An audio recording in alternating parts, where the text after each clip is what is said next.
쳐라. 내 놈이 내 죄를 실토할 때까지 이 곤장은 멈추지 않을 것이다. 형방의 섯을 펄언 호통 소리와 함께 허공을 가르는 묵직한 파여름이 관아의 흙마당을 뒤흔들었으니 그것은 물에 젖은 곤장이 이미 지식여져 핏물이 배어나오는 만석의 살점을 다시금 파고드는 끔찍한 소리였다. 억 하는 단말마의 비명조차 입 밖으로 내지 못할 만큼 고통은 전신을 마비시켰고 형틀에 묶인 만석의 손가락은 거친 나무 바닥을 긁으며 하얗게 질려가고 있었다. 눈앞이 핑 돌며 붉은 핏빛으로 물들어가던 찰나 그는 흐릿해지는 시야 너머로 단 위에 높이 앉아 자신을 내려다보는 사또의 근엄한 얼굴과 그 옆에서 비릿한 미소를 머금은 채 부채질을 하고 있는 죽은 대감마님의 조카 조생의 얼굴을 보았다. 뼈가 으스러지는 듯한 고통 속에서도 만석의 가슴을 더욱 찢어발기는 것은 육신의 아픔이 아니라 자신이 평생을 바쳐 모신 주인을 살해했다는 천인 공노할 누명을 쓰고 개죽음을 당하게 된 기막힌 현실이었다. 소인은 억울하옵니다. 소인은 결코 대감마님을 입안에 고인 피를 토해내며 간신히 내뱉은 항변은 다시금 내리꽂히는 매질 소리에 묻혀버렸고 구경 나온 백성들의 웅성거림은 그를 향한 비난과 경멸로 가득 차 있었다. 정신이 아득해지는 고통 속에서 만석의 의식은 비참한 현실을 도피하듯 불과 며칠 전 평화로웠던 그날의 기억으로 곤두박질 쳤다. 그것은 아직 대감마님이 살아계시고 자신의 손에 피가 아닌 흙이 묻어있던 때였다.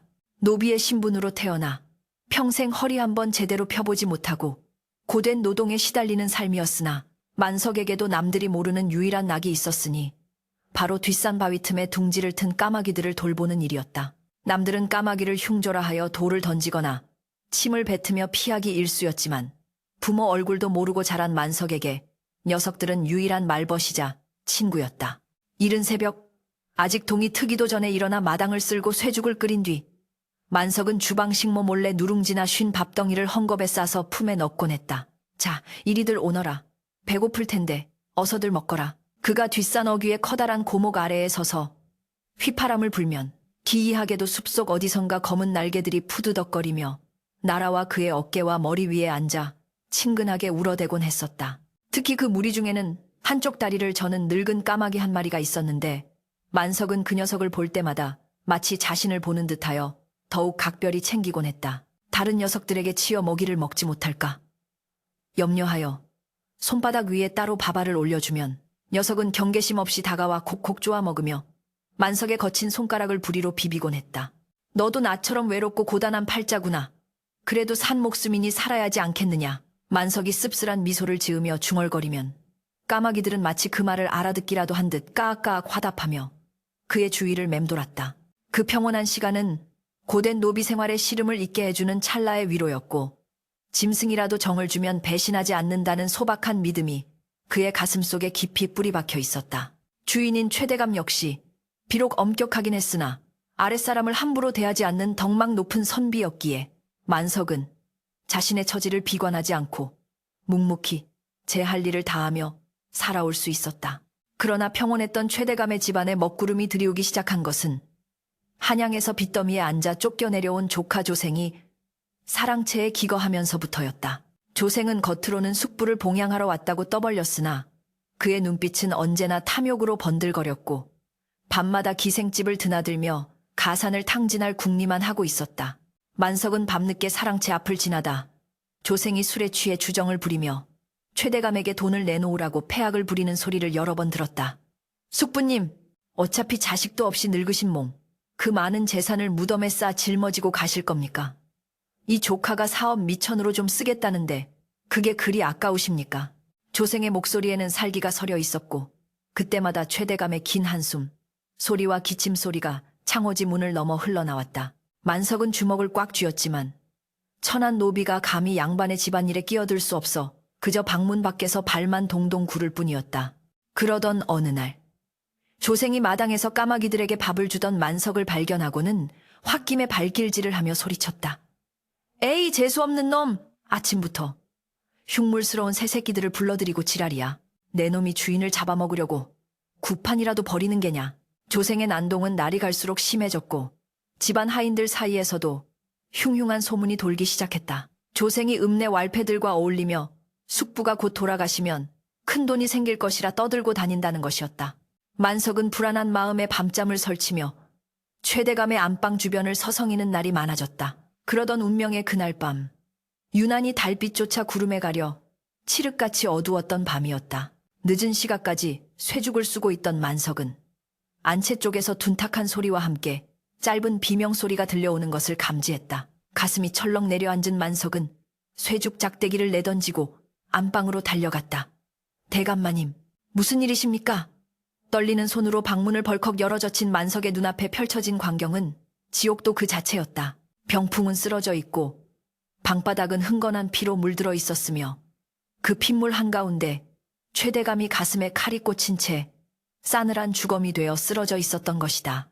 그리고 그 시신 옆에는 피 묻은 단도를 쥔 채 거친 숨을 몰아쉬고 있는 조생이 서 있었다. 조생의 옷자락과 얼굴에도 붉은 선혈이 튀어 있어 누가 보아도 그가 범인임이 명백했다. 만석이 공포에 질려 뒷걸음질 치며 비명을 지르려던 순간 조생의 뱀 같은 눈동자가 만석을 쏘아보았다. 이런, 쥐새끼가 제 발로 들어왔구나. 조생은 당황하기는커녕 입가에 섬뜩한 미소를 띠며 천천히 만석에게 다가왔다. 대감마님을 내 놈이 어찌. 만석이 말을 잇지 못하고 있을 때 조생은 순식간에 만석의 멱살을 잡고 바닥으로 내동댕이 쳤다. 그리고는 자신의 손에 들린 피 묻은 칼을 억지로 만석의 손에 쥐어주며 비열하게 속삭였다. 잘 듣거라. 이 칼은 네가 쥔 것이다. 주인에게 앙심을 품은 종놈이 주인을 찔러 죽인 것이야. 나는 그 현장을 목격한 효성, 지극한 조카가 되는 것이고. 만석은 불에 댄 듯 칼을 뿌리치려 했으나 조생의 완력과 뒤이어 들이닥친 하인들의 소란 속에 그의 저항은 무력하기만 했다. 살인이야. 종놈 만석이가 대감마님을 죽였다. 놈을 잡아라. 조생이 옷을 찢으며 거짓 연기를 시작하자 잠에서 깬 하인들이 우르르 몰려들어 피 묻은 칼을 쥐고 멍하니 앉아있는 만석을 덮쳤다. 만석은 아니라고, 자신이 아니라고 목이 터져라 외쳤지만 이미 상황은 조생의 각본대로 흘러가고 있었다. 포졸들이 들이닥쳐 만석을 포박하여 끌고 갈 때 그는 조생이 대감마님의 시신 앞에서 거짓 통곡을 하며 슬쩍 자신을 향해 조소하는 모습을 똑똑히 보았다. 포승줄에 묶여 관아로 끌려가는 만석의 뒤통수로 차가운 밤바람이 스치고 지나갔다. 그때였다. 관아 지붕 위와 담벼락 곳곳에 어둠 속에서도 뚜렷하게 빛나는 수많은 눈동자가 그를 내려다보고 있었다. 낮에 만석이 밥을 주었던 그 까마귀 때였다. 녀석들은 평소처럼 울지도 않고 마치 장례 행렬을 지키는 상주들처럼 침묵 속에 만석이 끌려가는 모습을 지켜보고 있었다. 그 중에는 다리를 저는 늙은 까마귀도 있었다. 녀석의 까만 눈동자가 달빛을 받아 서글프게 반짝였다. 다시 현실로 돌아와 곤장 세례가 멈춘 형틀 위에서 만석은 가쁜 숨을 몰아쉬었다. 엉덩이와 허벅지는 이미 감각이 없었고 입안은 터진 살에서 흘러나온 피비린내로 진동했다. 죄인 만석은 듣거라. 사또의 호통이 고막을 때렸다. 내 놈이 주인의 재물을 탐하여 흉기를 휘둘렀음이 명백한 증거와 증인의 진술로 밝혀졌다. 그럼에도 내 놈은 끝까지 오리발을 내밀 작정이냐.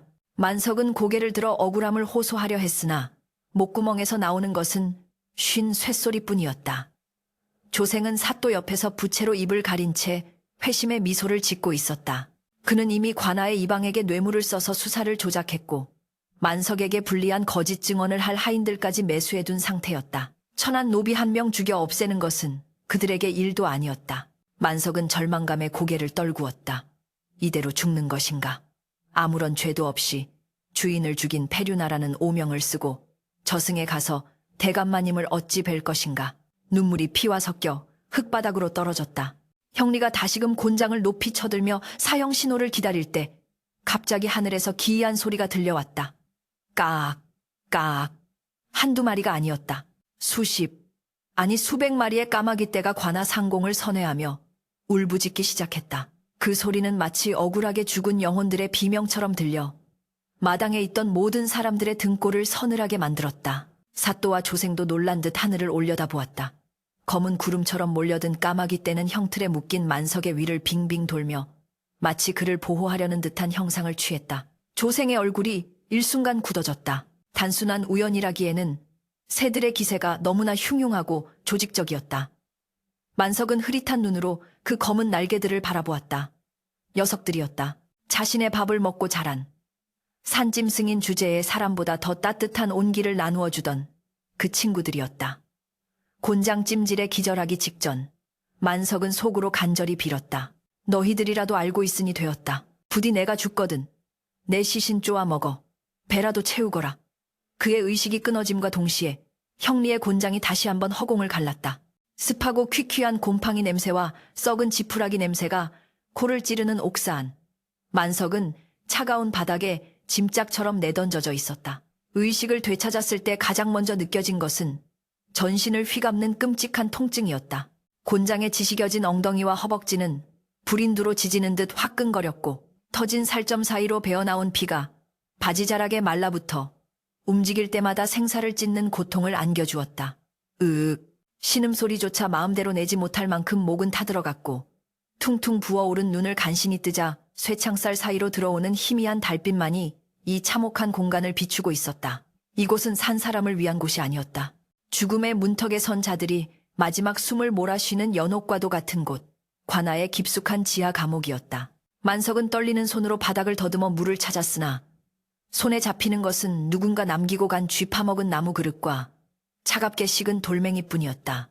억울함에 가슴을 치고 싶어도 팔을 들어 올릴 힘조차 남아있지 않았다. 대감마님의 인자하던 미소와 조생의 비릿한 웃음이 번갈아 떠오르며 만석의 머릿속을 어지럽혔다. 어찌하여 하늘은 이토록 무심하단 말인가. 평생을 남의 집 종살이로 살면서도 남의 것을 탐하지 않았고 미물 하나 허투루 대하지 않았건만 돌아오는 것은 살인자라는 오명과 차명의 공포뿐이라니. 만석은 캄캄한 천장을 향해 소리 없는 절규를 토해냈다. 그때였다. 쇠창살 너머의 작은 창문 틈으로 투박한 날갯짓 소리가 들려왔다. 푸드덕, 탁. 무언가 창틀에 내려앉는 기척에 만석은 힘겹게 고개를 돌렸다. 역광으로 비치는 달빛을 등지고 앉은 그것은 작은 까마귀 한 마리였다. 자세히 보니 오른쪽 다리가 부자연스럽게 굽어있는 바로 그 녀석이었다. 만석이 형틀에 묶여 끌려올 때 지붕 위에서 슬픈 눈으로 내려다보던 그 늙은 까마귀가 기어이 이 깊은 옥사까지 찾아온 것이다. 너 왔느냐? 만석의 입술이 바스락거리며 열렸다. 짐승도 죽을 자리는 피한다는데 이 음습하고 죽음의 냄새가 진동하는 곳까지 찾아온 미물이 기특하고도 애처로웠다. 까마귀는 창살 틈으로 고개를 들이밀며 작게 까악 하고 울었다. 마치 만석의 안부를 묻는 듯한 그 울음소리에 만석의 눈가에 고여있던 눈물이 주르륵 흘러내렸다. 사람은 누명을 씌우고 배신했으되 짐승은 의리를 지키고 곁을 지켜주는구나. 만석은 품속을 뒤적거려 아까 옥졸이 던져주고 간 흙이 묻어 딱딱하게 굳은 주먹밥 한 덩이를 꺼냈다. 자신이 먹기에도 부족한 양이었고 허기가 창자까지 꼬이게 만들었지만 만석은 주저없이 밥덩이를 떼어 창살 쪽으로 내밀었다. 먹거라. 나보다 네가 더 자유로우니 힘을 내어 날아가야지. 나는 틀렸다. 까마귀는 잠시 만석의 손을 바라보다가 밥알을 쪼는 대신 부리로 만석의 상처 입은 손가락을 가만히 쓰다듬었다. 거친 부리의 감촉이 그 어떤 약보다도 따뜻하게 만석의 마음을 어루만졌다. 같은 시각 관아의 뒷방인 네아나이아에서는 은밀하고도 추악한 거래가 오가고 있었다. 화려한 병풍이 둘러쳐진 방 안에는 최고급 청주 냄새와 기름진 안주 냄새가 진동했고 조생은 흐트러진 옷차림으로 비스듬히 앉아 술잔을 기울이고 있었다. 그의 맞은편에는 관아의 행정 실무를 장악하고 있는 이방이 탐욕스러운 눈빛으로 조생이 내밀 돈꾸러미를 곁눈질하고 있었다. 허허, 역시 조대감님의 조카분이라 통이 크십니다. 이 정도면 사또 나으리의 마음을 움직이는 것은 물론이고 없는 증거도 만들어낼 수 있지요. 이방이 누런 이빨을 드러내며 웃자 조생은 엽전 꾸러미를 탁자 위로 던지듯 올려놓았다. 묵직한 소리가 방 안의 공기를 갈랐다. 이방, 내 말 잘 들으시오. 그 종놈이 옥사에서 혀라도 깨물고 죽어버리면 곤란하오. 반드시 판결을 받아 참수형을 당해야 내 속이 시원하겠소. 그래야 숙부님의 원수를 갚았다는 명분도 서고 유산을 정리하는데도 잡음이 없을 테니. 조생의 눈빛이 뱀처럼 번들거렸다. 그는 단순히 만석을 죽이는 것만으로는 성에 차지 않았다. 만석을 철저히 파렴치한 페류나로 만들어 자신의 범죄를 완벽히 덮고 마을 사람들 앞에서 자신의 정당성을 과시하고 싶었던 것이다. 이방은 엽전 꾸러미를 품에 챙기며 비굴하게 고개를 조아렸다. 염려 마십시오. 이미 만석의 방에서 훔친 폐물 몇 점이 나온 것으로 조서를 꾸며 놓았습니다. 내일 날이 밝는 대로 노비 몇 놈을 더 불러다가 만석이 평소 주인을 원망했다는 증언을 하게 할 참입니다. 좋아. 아주 좋아. 내 그 노비놈들에게도 섭섭지 않게 챙겨줄 테니 확실히 입단속을 시키시오. 조생은 만족스러운 듯 술잔을 단숨에 비웠다. 술기운이 오르자 그의 얼굴은 더욱 붉게 달아올랐고 살인을 저지르고도 죄책감 따위는 찾아볼 수 없는 뻔뻔함만이 가득했다. 그런데 그때 창호지 문 밖에서 기이한 소리가 들려왔다. 투둑, 투두둑. 마치 누군가 돌을 던지거나 손톱으로 문을 긁는 듯한 소리였다. 이게 무슨 소리야? 밖에 누구냐? 조생이 신경질적으로 소리쳤으나 대답은 없었다. 이방이 조심스럽게 문을 열자 시커먼 그림자 하나가 푸드덕거리며 밤하늘로 날아올랐다. 까마귀였다. 에이, 재수없는 날짐승 놈들. 요즘 들어 왜 이리 관아 주변에 까마귀가 들끓는지 모르겠습니다.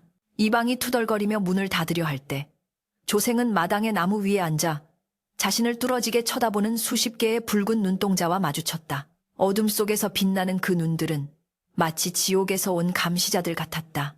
조생은 등골이 서늘해짐을 느끼며 황급히 문을 닫았다. 빌어먹을 새새끼들. 내 저것들을 다 활로 쏘아 죽이든지 해야지. 그는 애써 불안감을 감추려 술을 더 들이켰지만 술잔을 쥔 손은 미세하게 떨리고 있었다. 만석의 옥사 창가에 있던 그 늙은 까마귀가 무리로 돌아와 그들이 본 것과 들은 것을 동료들에게 전하기라도 한 것일까. 관아의 지붕 위에는 밤이 깊어갈수록 더 많은 까마귀들이 소리 없이 모여들고 있었다. 다음 날 아침 마을은 만석의 이야기로 떠들썩했다. 세상에, 그 순에 빠진 만석이가 대감마님을 죽였다니 믿을 수가 없네. 우물가에 모인 아낙네들이 수근거렸다. 사람 속은 모르는 거야. 평소에 얌전한 고양이가 부뚜막에 먼저 올라간다지 않나. 조생 나으리 말로는 만석이가 도박 빚이 있어서 대감마님 돈에 손을 댔다가 들켜서 그랬다던데. 그래도 그렇지.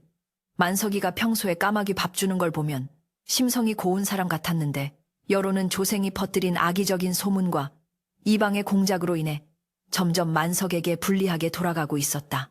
사람들은 흉악한 범죄에 대한 공포심 때문에 진실을 보려 하기보다는 빨리 범인이 처형되어 마을의 평화가 되찾아지기를 바라는 이기적인 마음이 앞섰다. 장터 어귀에 붙은 방에는 만석의 죄상이 낱낱이 적혀 있었고 그 앞을 지나가는 사람들은 혀를 차며 만석을 욕했다. 그러나 사람들의 이런 소란과는 대조적으로 관아 주변의 분위기는 기묘하게 흘러가고 있었다. 평소라면 아침 해가 뜨면 흩어졌어야 할 까마귀 떼가 오히려 시간이 갈수록 그 수를 불려가며 관아의 기와 지붕과 담벼락, 심지어는 형틀이 있는 마당의 고목나무까지 새카맣게 뒤덮기 시작한 것이다. 저것 좀 보게. 까마귀들이 왜 저리 모여 있는 건가? 지나가던 노인이 지팡이로 관아 지붕을 가리키며 떨리는 목소리로 물었다. 녀석들은 평소처럼 시끄럽게 울지도 서로 먹이를 두고 다투지도 않았다. 그저 수천 마리의 까마귀가 마치 잘 훈련된 병사들처럼 질서 정연하게 앉아 옥사가 있는 방향과 사또가 머무는 동원을 번갈아 응시하고 있을 뿐이었다. 그 침묵의 압박감은 실로 대단하여 관아를 지키는 포졸들조차 불안함에 창을 고쳐쥐며 하늘을 힐끔거렸다. 야, 돌이라도 던져서 쫓아버려. 재수온 붙겠네.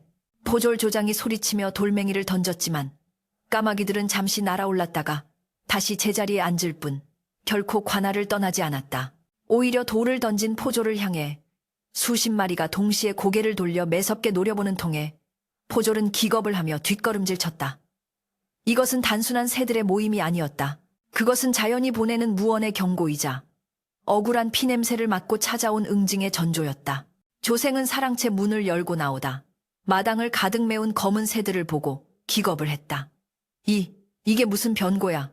당장 저 흉물들을 치우지 못해. 그가 고래고래 소리를 질렀지만 그의 목소리는 까마귀들의 압도적인 침묵 속에 묻혀버렸다. 다시 차가운 옥사 안 만석은 혼미한 정신 속에서도 바깥의 기운이 심상치 않음을 느꼈다. 작은 창문 틈으로 들어오는 빛이 자꾸만 어두워졌다, 밝아졌다를 반복했다.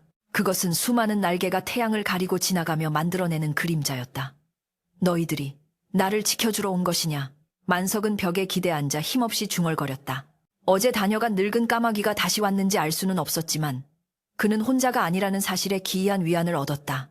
썩은 집단 냄새 사이로 이따금씩 불어오는 바람에는 비릿한 피 냄새와 함께 알 수 없는 서늘한 기운이 섞여 있었다. 그것은 다가올 폭풍전야의 고요함이었다. 이방이 옥사 문을 열고 들어왔다. 그의 손에는 거짓 자백을 강요할 문서와 붓이 들려 있었다. 자, 만석아. 좋은 말로 할 때 여기에 수결 서명하거라. 네가 순순히 죄를 인정하면 사또 나으리께 잘 말씀드려 고통 없이 보내주마. 이방의 가증스러운 회유에 만석은 감겨가는 눈을 억지로 뜨고 그를 노려보았다. 네, 비록 천한 노비로 살았으나 거짓으로 내 주인을 욕되게 할 수는 없다. 만석의 목소리는 작았으나 단호했다. 이방은 코웃음을 치며 문서를 바닥에 내던졌다. 즉승, 미련한 놈. 어차피 내 놈 목숨은 파리 목숨이야. 내일이면 형장의 이슬로 사라질 텐데 끝까지 고집을 피우는구나. 어디 두고 보자. 이방이 옥사를 나가자마자 밖에서는 천둥소리 같은 날갯짓 소리가 한 차례 크게 울려 퍼졌다. 마치 하늘이 만석의 결백을 옹호하고 이방의 악행을 꾸짖는 듯한 웅장한 소리였다. 밤이 깊어지자 관아는 칠흑 같은 어둠에 잠겼지만 지붕 위를 덮은 까마귀들의 눈빛만은 별처럼, 아니 도깨비불처럼 번득였다. 조생은 잠자리에 누워서도 잠을 이룰 수 없었다. 눈을 감으면 피 흘리는 숙부의 얼굴이, 눈을 뜨면 창호지문에 비친 거대한 새의 그림자가 그를 괴롭혔다. 그는 베개 밑에 숨겨둔 단도를 만지작거리며 불안을 달랬다. 내일이다. 내일만 지나면 모든 게 끝난다. 그 종놈 목이 떨어지면 이 찜찜한 기분도 사라지겠지. 그는 스스로에게 최면을 걸듯 중얼거렸지만 밖에서 들려오는 바람 소리는 마치 살인자라고 속삭이는 듯 했다. 옥사의 만석은 고통 속에서도 기도를 올렸다.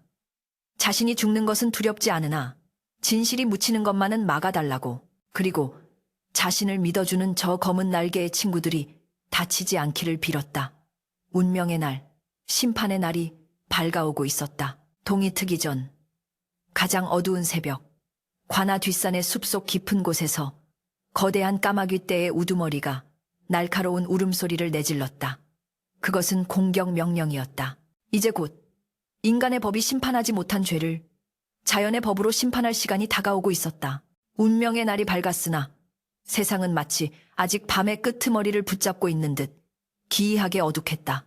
동이 트면 마땅히 거쳐야 할 새벽 안개가 끈적한 짐승의 타액처럼 관아의 마당과 마을 어귀를 휘감고 있었고, 붉게 타올라야 할 태양은 창백한 핏기를 머금은 채 구름 뒤에 숨어 희미한 빛만을 내비칠 뿐이었다. 그날 아침, 관아 주변의 공기는 숨이 막힐 듯 무겁게 가라앉아 있었다. 평소라면 장터를 오가는 사람들의 활기찬 소음과 가축들의 울음소리로 시끌벅적했을 거리였지만 이날만은 쥐 죽은 듯 고요했다. 그 침묵의 원인은 누구라도 단번에 알 수 있었다. 관아의 기와지붕, 담벼락, 마당의 고목나무, 심지어 형틀 주변의 바닥까지 눈에 보이는 모든 곳이 검은색으로 뒤덮여 있었기 때문이다. 그것은 수천, 아니 수만을 헤아릴 수 없는 까마귀 떼였다. 녀석들은 밤새 단 한 마리도 자리를 뜨지 않고 오히려 인근 야산의 동족들을 모두 불러 모은 듯 거대한 검은 군단을 이루어 관아를 포위하고 있었다.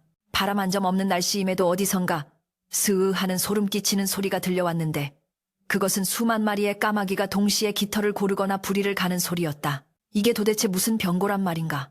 평생 이런 광경은 처음 보네. 구경 나온 마을 노인들이 옷깃을 여미며 수군거렸다. 사람들은 만석의 처형을 구경하기 위해 모여들었지만 압도적인 까마귀 떼의 기세에 눌려 감히 관아 마당 안으로 발을 들이지 못하고 담장 너머에서 까치발을 들고 안을 살폈다.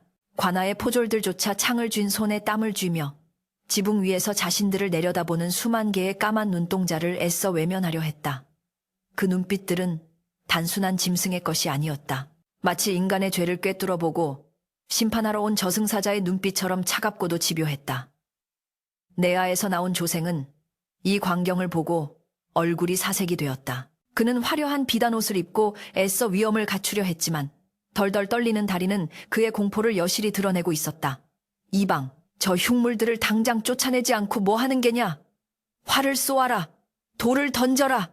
저것들이 내 눈앞에 얼씬도 못하게 하란 말이다. 조생이 히스테릭하게 소리를 질렀지만 이방과 포졸들은 서로 눈치만 볼 뿐 누구 하나 선뜻 나서지 못했다. 돌을 던지면 저 검은 파도가 자신들을 덮칠 것만 같은 원초적인 공포가 그들을 지배하고 있었기 때문이었다. 죄인을 끌어내라.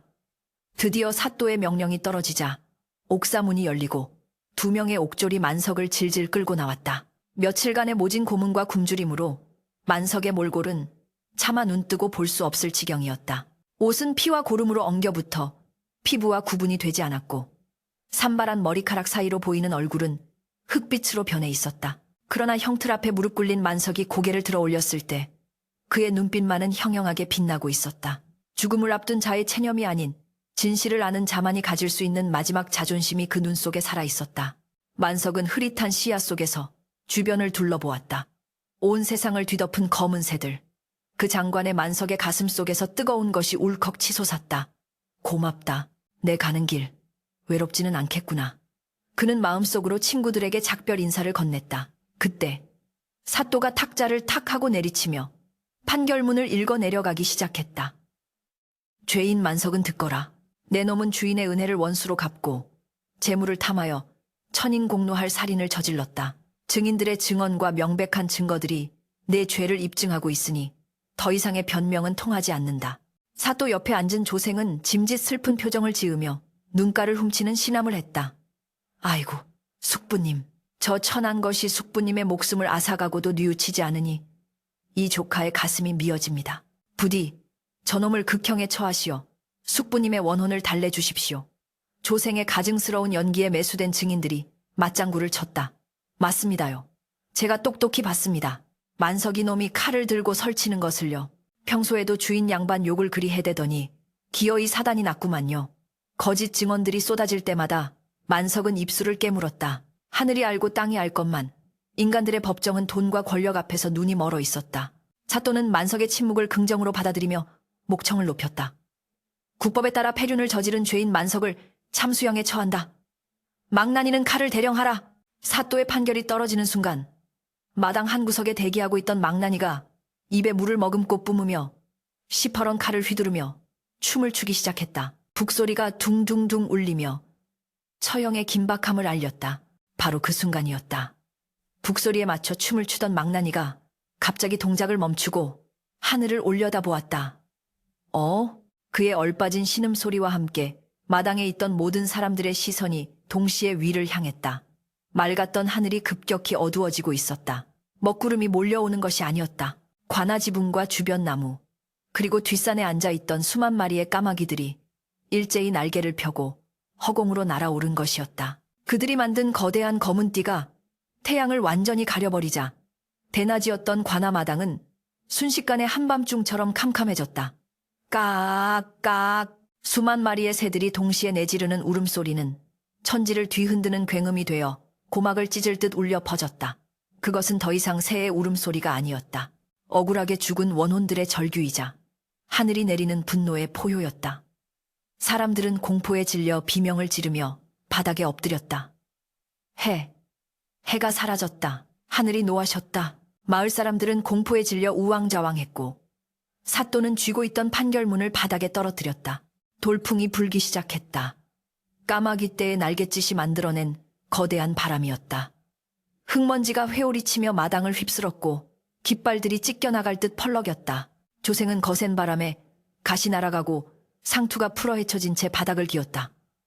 이게 무슨 조화란 말이냐? 어서 저놈의 목을 쳐라! 어서! 그가 광기 어린 목소리로 외쳤지만 망나니는 이미 칼을 내던지고 덜덜 떨고 있었다.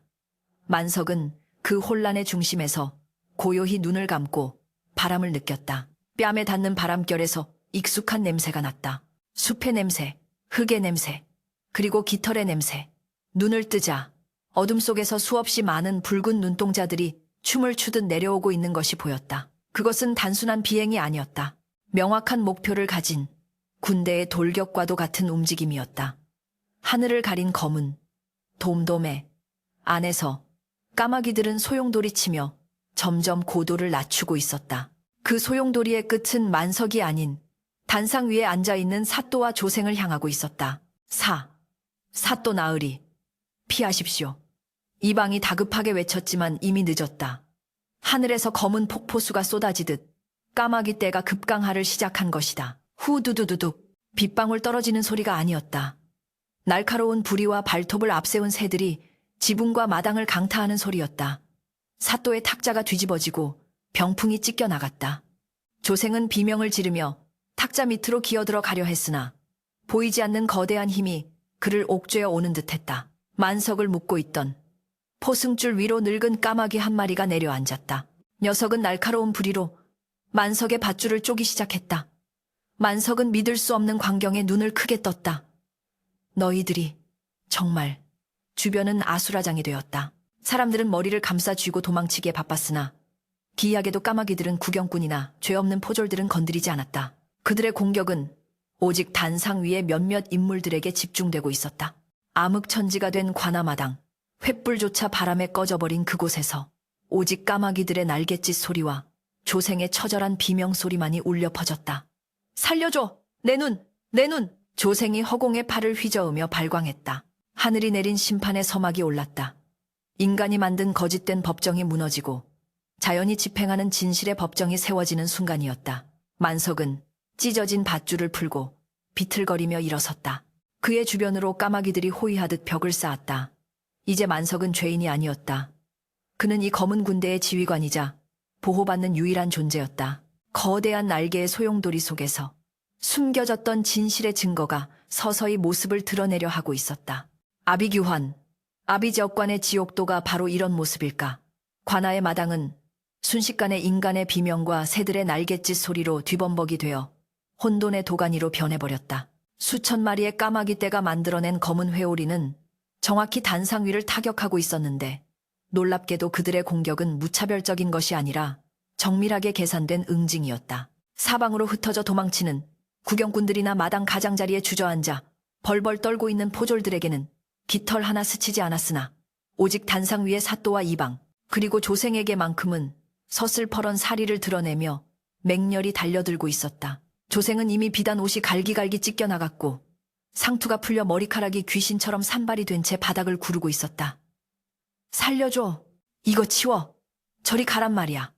그가 팔을 휘저으며 발광했지만 까마귀들은 그의 손등과 얼굴을 집요하게 쪼아댔다. 특히 그가 만석에게 누명을 씌울 때 사용했던 그 거짓된 입놀림을 응징하려는 듯.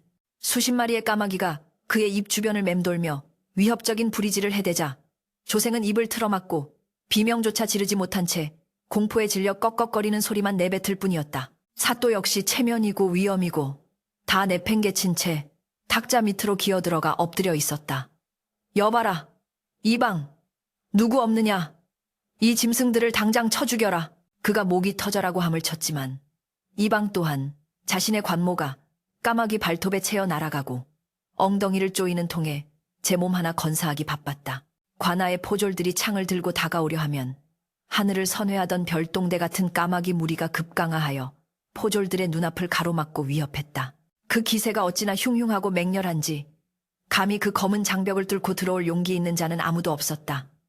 이것은 단순한 짐승의 난동이 아니었다.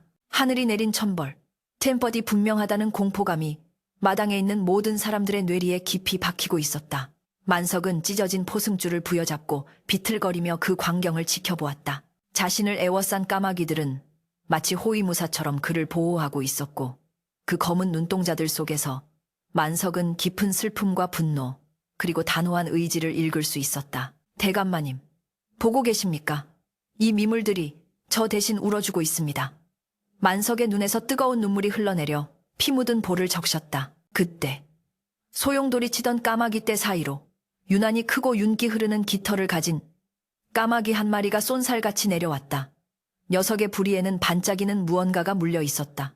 녀석은 겁에 질려 탁자 밑에서 떨고 있는 삿도의 코앞에 탁 하고 그 물건을 떨어뜨렸다. 맑고 청아한 소리가 나무바닥에 울려 퍼지며 잠시 소란스럽던 주위가 기이한 정적에 휩싸였다.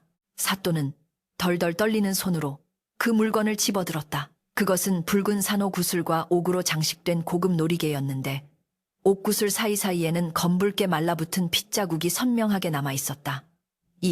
이것은 무엇이냐? 삿도가 멍하니 중얼거렸다.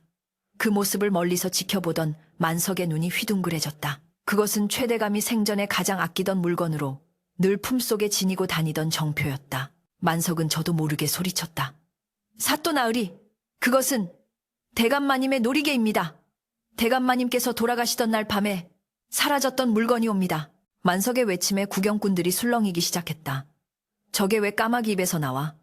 핏자국 좀 봐. 저게 증거 아니야? 그 순간 바닥에 엎드려 있던 조생이 미친 듯이 소리를 지르며 달려들었다.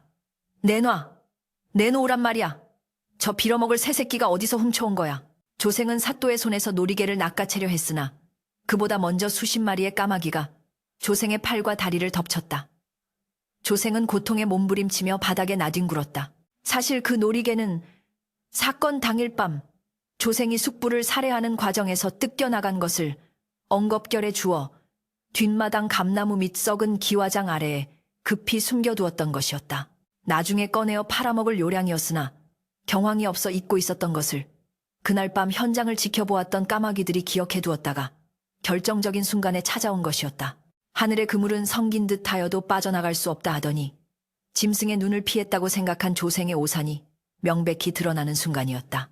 사또는 조생의 반응과 놀이개에 묻은 피를 번갈아 보며 사태를 파악하기 시작했다. 아무리 우매한 관리라 할지라도 이 초자연적인 현상과 명백한 증거 앞에서는 더 이상 조생을 비호할 수 없음을 직감한 것이다. 조생, 내 이놈! 사또가 탁자를 짚고 일어서며 호통을 쳤다. 이 놀이개가 어찌하여 피가 묻은 채 발견되었으며 내 놈은 어찌하여 그리도 당황하는 것이냐? 이 까마귀들이 내 놈을 지목하여 공격하는 이유가 무엇이냐? 사또의 추궁이 시작되자 조생 주변을 맴돌던 까마귀들의 공격이 잠시 멈추고 수천 개의 눈동자가 일제히 조생을 쏘아보았다. 그 시선의 압박감은 육체적인 고통보다 더 끔찍한 공포였다. 조생은 뒷걸음질 치며 횡설수설했다. 아닙니다. 모릅니다.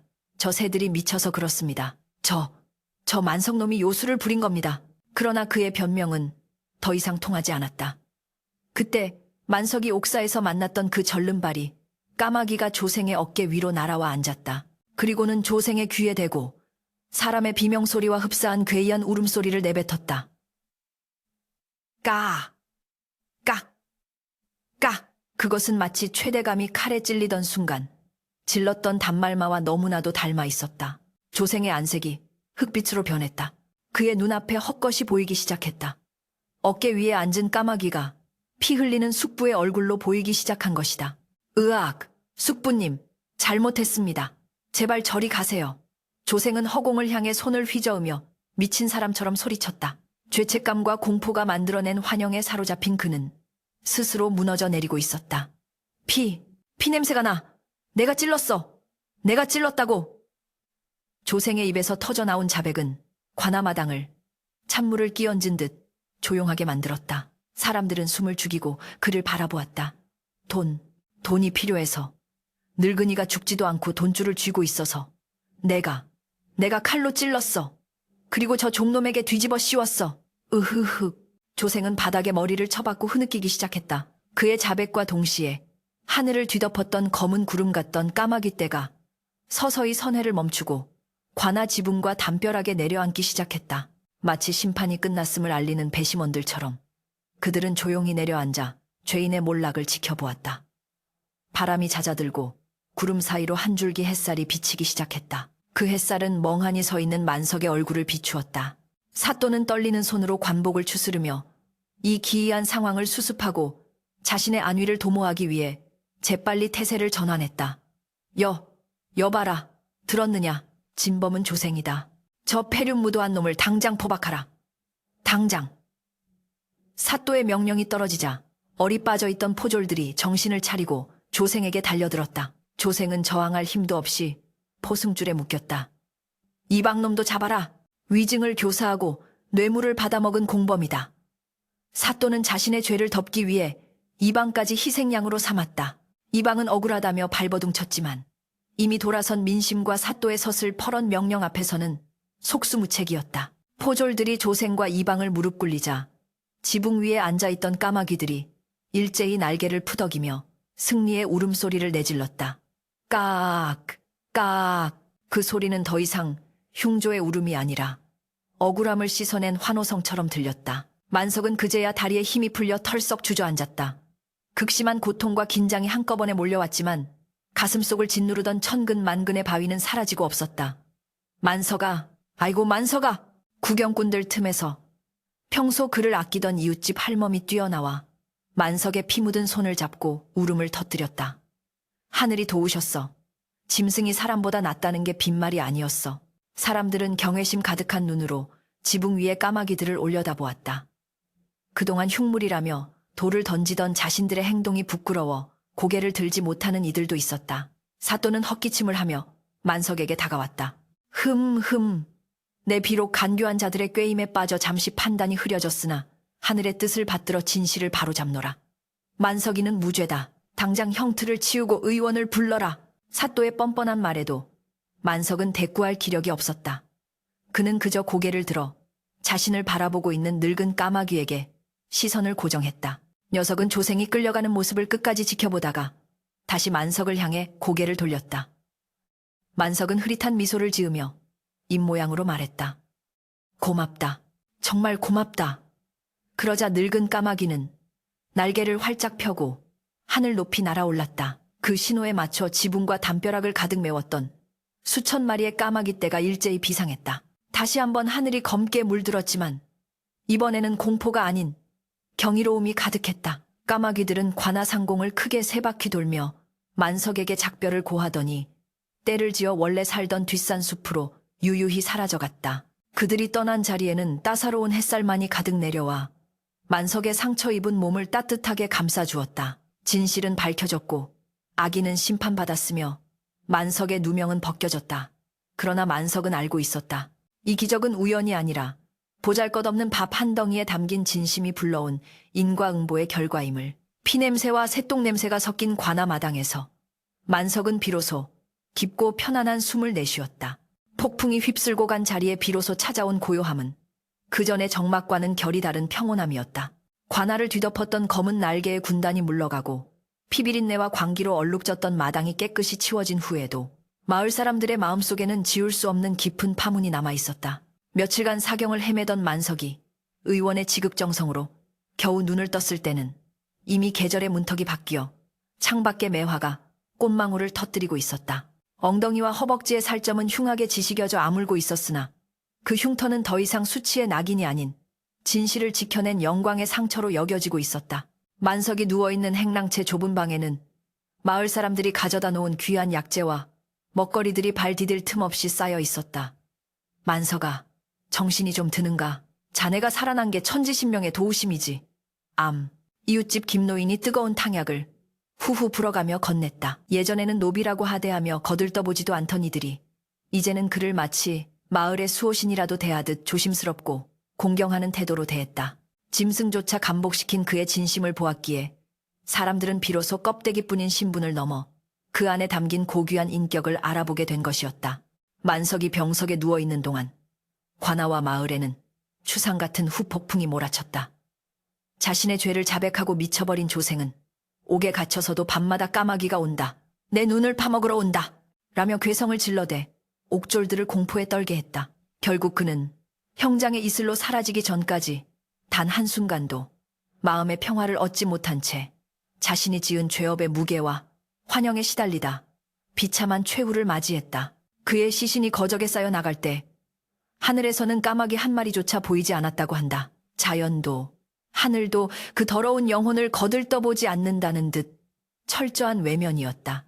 부패한 이방 역시 곤장 100대를 맞고 관직을 박탈당한 뒤 멀고 먼 외딴 섬으로 유배를 떠났다. 사또는 비록 자신의 무능함을 덮기 위해 발빠르게 처신했으나 이 기이한 사건은 상소문을 통해 한양 조정에까지 알려지게 되었다.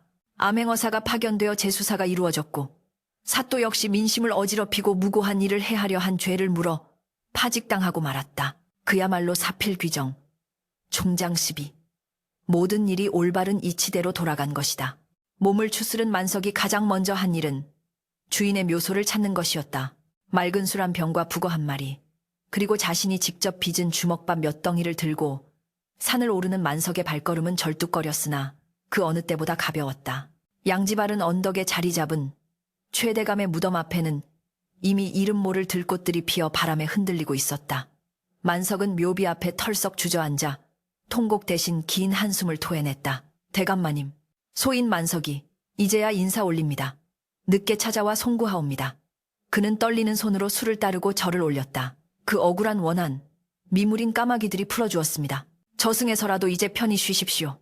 남은 집안일은 이놈이 목숨이 붙어있는 한 지키겠습니다. 만석이 눈물을 훔치며 고개를 들었을 때 무덤가의 소나무 가지 위에 익숙한 그림자가 내려앉았다. 오른쪽 다리가 굽은 늙은 까마귀였다. 녀석은 울지도 않고 그저 조용히 만석을 내려다보며 꼬리깃을 까딱였다. 만석은 품에서 주먹밥을 꺼내 묘석 위에 올려놓았다. 그래, 너도 왔구나. 이것은 대감마님께 올리는 것이니 대감마님 먼저 드시고 너희들도 나누어 먹거라. 만석의 말에 까마귀는 알아들었다는 듯 고개를 끄덕이더니 만석이 산을 내려갈 때까지 묵묵히 자리를 지켰다. 이 기적 같은 사건 이후 마을의 풍경도 많이 달라졌다. 더 이상 사람들은 까마귀를 흉조라 부르며 돌을 던지지 않았다. 오히려 효조사라 부르거나 이리 지키는 새라 하여 집에 날아들면 먹이를 던져주며 반겼다. 아이들은 까마귀를 보면 만석 아저씨의 친구라며 손을 흔들었고 어른들은 인간의 도리를 이야기할 때마다 만석과 까마귀의 이야기를 예로 들었다. 조정에서는 만석의 억울함을 풀어줌과 동시에 주인을 위해 고초를 겪은 그의 충심을 높이사 면천맨젠을 허락하고 양인의 신분을 주었다.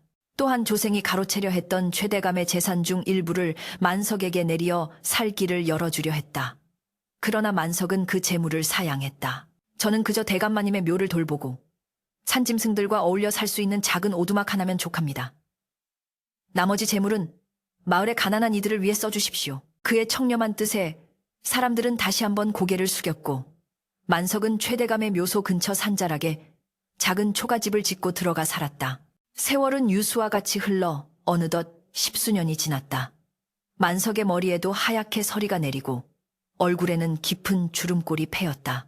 그러나 그의 표정은 세상의 풍파를 모두 초월한 신선처럼 맑고 온화했다. 산속 오두막에서 홀로 지내는 그였지만 그는 결코 외롭지 않았다. 아침이면 수십 마리의 까마귀가 마당으로 날아와 그를 깨웠고 그가 밭을 갈 때면 녀석들이 날아와 흙 속의 벌레를 잡아주며 일손을 도왔다. 마을 사람들은 종종 답답한 일이 있거나 지혜가 필요할 때면 산속의 만석을 찾아왔다. 그는 글을 배운 선비는 아니었으나 자연과 더불어 살며 터득한 이치로 사람들의 마음을 어루만져 주었다. 어느 가을날 과거를 보러 한양으로 가던 젊은 선비가 길을 잃고 헤매다 만석의 오두막에 당도하게 되었다. 선비는 마당 가득히 모여있는 까마귀 떼와 그들 사이에서 아무렇지 않게 곡식을 널고 있는 노인을 보고 기이하게 여겨 물었다. 어르신, 어찌하여 흉한 까마귀들과 이리도 가깝게 지내십니까? 저 새들은 죽음을 부른다 하지 않습니까? 만석은 하던 일손을 멈추고 허리를 펴며 빙그레 웃었다. 그의 어깨 위로 깃털이 희끗희끗한 늙은 까마귀 한 마리가 날아와 앉았다. 그 옛날 옥사까지 찾아왔던 그 까마귀의 자손일지도 모를 녀석이었다. 젊은 선비님, 세상에 흉한 짐승은 없습니다. 흉한 마음을 품은 사람만이 있을 뿐이지요. 이놈들은 겉은 검어도 속은 그 어떤 양반네보다 하얗고 깨끗합니다. 밥 한 덩이의 은혜를 평생 잊지 않고 동료의 죽음을 슬퍼할 줄 알며 거짓을 말하지 않으니 말입니다. 만석은 주름진 손으로 까마귀의 등을 쓰다듬었다. 제가 젊었을 적 억울한 누명을 쓰고 죽을 뻔했을 때 저를 살린 것이 바로 이 날개들입니다. 사람이 사람을 배신하고 해하려 할 때 이 미물들은 하늘을 대신해 심판을 내렸지요. 그러니 내 어찌 이들을 흉하다 하겠습니까? 내게는 둘도 없는 벗이자 스승인 것을요. 선비는 만석의 깊은 눈빛과 담담한 어조에 큰 충격을 받았다. 책 속의 글귀로만 배우던 이니예지, 런니리즈가 이 산속 노인의 소박한 삶 속에 살아 숨쉬고 있었기 때문이었다. 선비는 옷깃을 여미고 만석에게 깊이 절을 올렸다. 어르신, 제가 겉모습만 보고 섣불리 판단하여 큰 가르침을 얻지 못할 뻔했습니다. 부디 그 옛날의 이야기를 청해 들어도 되겠습니까? 만석은 마루에 걸터 앉아 먼 산을 바라보며 오래전 그날, 피와 눈물, 그리고 검은 날개들의 춤이 뒤엉켰던 그날의 이야기를 조용히 풀어놓기 시작했다. 이야기가 흐르는 동안 해는 서산으로 넘어가며 노을을 붉게 물들였고 나뭇가지에 앉은 까마귀들은 마치 추임새를 넣듯 간간히 까악까악 울었다. 그 소리는 구슬프면서도 평화로웠다. 이야기를 마친 만석은 하늘을 올려다보았다. 사람들은 인과응보가 더디다고 원망하지만 하늘의 그물은 넓고도 성기지 않아 선한 일에는 반드시 복이 따르고 악한 일에는 반드시 화가 미치는 법입니다. 비록 그것이 사람이 아닌 까마귀의 부리를 빌려서라도 말이지요. 만석의 말은 바람을 타고 산 아래 마을까지 전해지는 듯했다. 그는 여생을 욕심없이 자연의 일부로 살다가 어느 따뜻한 봄날 잠자듯이 평온하게 눈을 감았다. 마을 사람들이 그의 장례를 치르기 위해 오두막을 찾았을 때 놀라운 광경이 펼쳐져 있었다. 수천 마리의 까마귀 떼가 오두막 지붕과 마당 그리고 인근 숲을 가득 메운 채 만석에 가는 길을 배웅하고 있었던 것이다.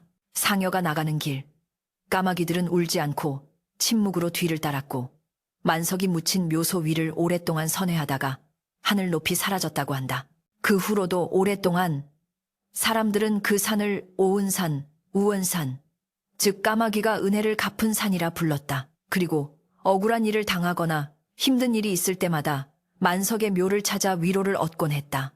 만석은 비록 천한 노비로 태어났으나 그의 선한 마음과 진실함은 하늘을 감동시켰고 미물과 소통하여 결국 역사에 기록되지 않은 가장 아름답고도 신비로운 전설의 주인공으로 남게 되었다.